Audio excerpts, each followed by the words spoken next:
அதுவும் மனைவி மக்கள்கிட்ட அன்பு காட்டு, அவள் தான் உன்னை காப்பாற்றுவாங்க. சாய் தந்தை மனைவி மக்கள் பிள்ளைகிட்ட அன்பு கட்டும் போது வரவனுக்கு அப்புறம் பார்க்கலாம். அடுத்து விருது உபசரிக்க வேண்டும்.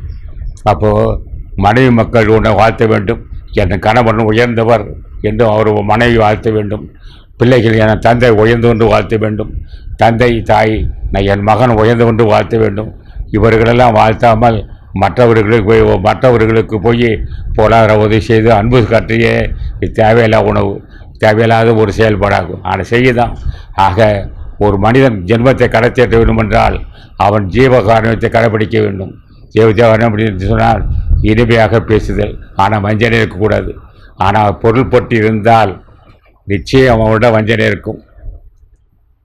ஒரு காமம் இருக்க முடியாது, காமம் இருக்கலாம். அது உடல் அது உடம்புடைய இயல்பு தான் காமம். ஆனால் பொருளாதாரத்தின் மேலே இச்சை உள்ளவன் நிச்சயம் அவன் கருணை காட்ட முடியாது.